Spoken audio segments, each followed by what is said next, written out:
Hello বন্ধুরা, কেমন আছো? আশা করি ভালো আছো। শুয়ে আছি দুপুরে। তো তোমরা কেমন আছো? আর মেয়েদের জীবনে শান্তি বলতে কিছু নেই, আর সুখ বলতেও কিছু নেই। কারণ যার যেহেতু নিজের বাড়ি হয় না, আর হলো নিজের বলতে কিছুই হয় না, তবু সংসার করতে হয়। আর একজন ব্যক্তির জীবনে যখন দুজন ব্যক্তি থাকে, তখন কিন্তু একজনকে কখনো কদর করে না। শেষকালে কিন্তু সেই মানুষটাই কাজে লাগে, সেটা কেউ বুঝতেও চায় না। আজ একটা পাহারা দেওয়ার মতো বাড়ির লোককে নিয়ে আসে রাখছে বাড়িতে আর কি। বউকে তো সবসময় মানুষ পাহারাদার ভাবে। বাড়ি পাহারা দেওয়া, বাচ্চাকে পাহারা দেওয়া, ফ্যামিলিকে দেখা, এটাই তো। কিন্তু তার কোনো চাওয়া পাওয়া নেই, না চাইতে পারবে না কিছু তার কাছে বলতে পারবে।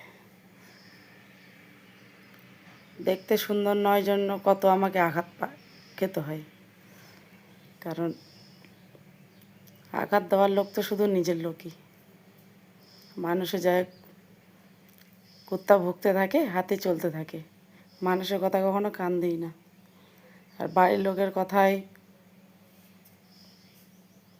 এমন একটা করে কথা বলবে, তা চোখের জল বার করিয়ে ছাড়বে। তা সব সময় শুধু নিজের জন্য ভাববে। নিজের জন্য না ভাবলে পরে দুনিয়াতে কেউ কিন্তু নেই। আজকে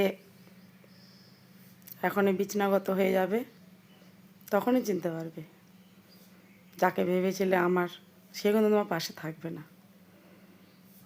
কখনো অসুস্থ একটু নাটক করে দেখো, বুঝতে পেরে যাবে। কারণ নাটক তো আমি করতে পারি না, নাটক শুধু আমার সাথেই করে যায়, এটাই বাস্তব। কারণ সকালবেলা উঠে থেকে যতটা কাজ করা, যতটা কিছু করার করে যায়, কিন্তু মন কখনো পাওয়া যায় না।